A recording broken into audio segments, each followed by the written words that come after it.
pessoal, tudo bom? Meu nome é Luiz Henrique, sou professor de filosofia e como eu acho que o antifascismo agora virou até um meme, né? Essa bandeirinha, militante antifascista, virou um meme, eu acho que a gente tem que conversar um pouco sobre isso. Eu resolvi fazer algumas aulas curtas, bem diretas, então provavelmente falte alguma coisa aí no seu entendimento de fascismo e antifascismo. Mas eu acho que é para dar uma luz no início, vamos dizer assim, pelo menos a gente ter um start no diálogo mais aprofundado, né? E não ficar tanto na superfície, porque é isso que inclusive que o fascismo gosta. Vou dividir em 4 vídeos mais curtinhos. O primeiro eu vou falar o que é fascismo e um pouquinho da história, né? Da onde surgiu e não vou me aprofundar nisso, e vai ser nesse vídeo aqui, porque eu vou indicar aqui embaixo um vídeo ilustrado falando isso, que é bem a matéria de ensino médio. O segundo filme eu vou falar do antifascismo, as formas de ser antifascista, se você é ou não antifascista, né? Existem várias formas, não só aquela manifestação que se viu na rua, né? Mas existem outras formas de ser antifascista. E eu acho que nessa parte talvez eu decepcione os mais radicais e os mais moderados, porque vocês vão ver que vocês estão do mesmo lado. Eu vou contextualizar o conceito de fascismo nos dias atuais, né? Será que a gente está mesmo sofrendo com isso? Será que é um perigo? É uma ameaça? E 4, eu vou fazer conclusões e dicas, o que eu acho, como a gente pode contribuir para combater o fascismo. Então, pessoal, o fascismo começou na Itália, né?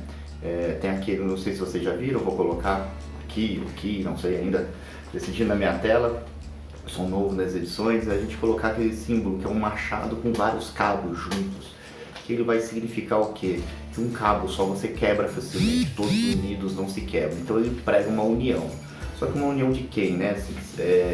União de pessoas que são a favor de um determinado governo que tem um culto ao líder, que prega violência militarizada, assim, armamento, medo, usa o medo como arma política. Ele normalmente é ultranacionalista, está apegado a tradições, então se você se comporta fora disso, você está fora, você é um inimigo da nação. Tudo que você for ver para o fascista, se você vai classificar como bom ou ruim, é o que é bom ou não para a nação. E são eles que basicamente vão dominando o discurso para decidir o que é bom ou não para os nossos filhos, para o futuro da nação, para a arte, para a educação. Então é uma das características fortes do nazismo. E eles têm um governo ditatorial, né? Eu já falei o culto ao líder, que era o Führer, né? O Hitler, e o Dulce, que era o Mussolini, na Itália. E eles têm desprezo pelos intelectuais, pelos artistas e pelos direitos humanos. Se você acha assim, também não sou muito a favor de direitos humanos, tudo tem problema e tudo deve ser corrigido, digamos assim, né? Só que se você quer entender como que vive uma sociedade sem direitos humanos, eu recomendo assistir a Lista de Schindler e ver como que era a vida do judeu na Alemanha nazista. Aquilo é uma vida de pessoas onde não existem direitos humanos. Se você achar que aquilo lá é o perfeito e aquilo vai levar a nossa sociedade para algum lugar, né? Então aí eu creio que talvez você não seja antifascista, seja fascista mesmo. Eles têm uma das coisas que é muito importante, que o fascismo ou o nazismo, em todas as suas facetas, né, eles ganham muita força em tempos de crise. Eles ganham muita força em tempos de crise porque o cidadão comum que não aguenta mais pensar a política, você que não aguenta mais de 4 em 4 anos tentar uma solução e não dá certo, porque a democracia é trabalhosa mesmo e é você estar se equilibrando, né, e tentando consertar as coisas que parece que não tem fim, esses consertos. Eles vêm dando soluções fáceis para problemas complexos, que não existem, não se sustentam, né? São apenas discursos. Então eles colocam um inimigo comum da sociedade, o problema é dos comunistas, Mussolini diria isso, os nazistas diriam que eram os judeus, né? E também comunistas, marxistas, e tudo acontecia de ruim naquela nação porque eles existiam. Então essa perseguição, ela alimenta o fascismo e faz com que tenha um inimigo comum, um foco, né? E aí a gente vê eles, nós vamos consertar, e as pessoas passam fome, passam necessidade, não, mas é porque os comunistas ou os judeus que roubaram tudo e agora a gente tem que reconstruir. Então, no tempo de crise, quando o cidadão médio está desesperado, né, ele não sabe o que fazer, ele costuma ser seduzido pelo discurso fascista, porque é aquela coisa, a gente aqui no Brasil, vamos dizer, já contextualizando, né, bandido bom é bandido morto, né, é uma solução simples para a violência. A gente sabe que a violência, quem estuda, né, filosofia política, sabe que o buraco é muito mais embaixo. É preciso combater impunidade, é preciso combater desigualdades sociais, e aí sim, só que isso dá um trabalho danado e é um planejamento, não se faz da noite para o dia. Mas eles vêm sempre com essas soluções rápidas, fáceis. Então, o líder, né, ele encara tudo isso de peito aberto. Então existe um culto ao líder que está te oferecendo tudo que você sempre quis.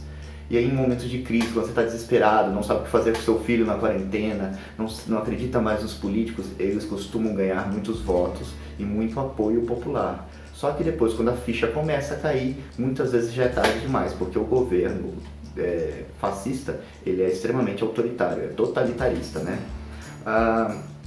Então vamos falar aqui um pouquinho de fascismo na história, que você pode pesquisar. Na Itália foi o fascismo Mussolini, teve o salazarismo em Portugal. Você tem ideia, é tão nacionalista que contam que em Portugal, se você usasse um isqueiro, que era produto americano, né, e não do fósforo, que era produto da indústria portuguesa nacional, né, você era preso por usar um isqueiro. Então é esse nível de ditador que a gente está falando no fascismo. A Anistia Internacional, que defende os direitos humanos, ela começou ao saber que 2 jovens portugueses num bar fizeram um brinde à liberdade. E aí os guardas, né, Salazar, acharam que eles estavam fazendo uma ofensa, né, ofendendo o grande líder, né, e onde já se viu brindar pela liberdade, e eles foram presos. Um advogado inglês começa a fazer protesto e aí nasce, né, a Anistia Internacional, que defende os direitos humanos. O franquismo na Espanha, de Franco, durante 1936, ele começa a dar o golpe, tem a Guerra Civil Espanhola, Franco muito amigo de Hitler, tem o nazismo na Alemanha, o integralismo no Brasil, já teve Plínio Salgado, né? Tem até um fato que eles se juntam no Largo São Vicente, no centro de São Paulo, e eles querem fazer toda violência, expor os métodos deles, mas parece que eles são uma passeata antifascista, marcada para o mesmo ponto e colocam eles para correr. E eles usavam camisas verdes e são largos no chão, eles saem correndo e é conhecido como Revoada das Galinhas Verdes. Se você pesquisar, é interessante, a gente já teve isso por aqui. Os Taxa, na Croácia, que era como uma SS na época da Segunda Guerra, que fez horrores na Croácia, e é do qual na Copa do Mundo que nós tivemos os jogadores da Croácia cantando uma música referente a isso, que aí gerou uma polêmica, né? Porque parece que o governo atual da Croácia é de extrema direita. Aí gerou polêmica e muito desagrado, né, nas redes sociais.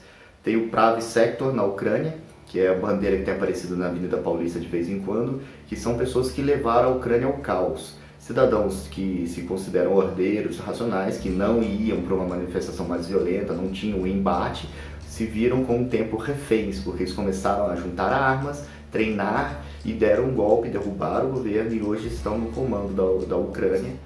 A Aurora Dourada na Grécia também é um partido que chegou por votos, porque após a Olimpíada a Grécia estava quebrada. E a gente aqui em 2014, a Copa do Mundo, quebrou bastante o Brasil, mas não se fala mais nisso, né? Então a Aurora Dourada é um partido também de extrema direita, neonazista, que também chegou ao poder na Grécia. Então são nomes que você pode pesquisar aí e ver como são os modus operandi deles, para você ter ideia do que nós podemos passar num futuro próximo. O fascismo é basicamente isso, gente, e ele começou com Benito Mussolini. São governos tão autoritários e tão extremistas que normalmente eles mesmos não se sustentam, né? Vamos dizer assim, quando um país cai no fascismo, a notícia boa é que ele não dura tanto assim quanto os fascistas gostariam. Eles se colocam como uma solução final, né? Uma solução fácil que depois você nunca mais vai precisar e vai ser o paraíso na Terra, né? Essa é a promessa que eles vendem. Mas não dura muito porque os conflitos internos são muito comuns e o radicalismo é muito comum. A gente vê aqui no Brasil um cheiro no ar de fascismo italiano de Mussolini, né? A única boa notícia que eu tenho é que Mussolini terminou morto e pendurado num poste pelo próprio povo, ok? Então eu espero que vocês tenham gostado e a gente vai conversar mais.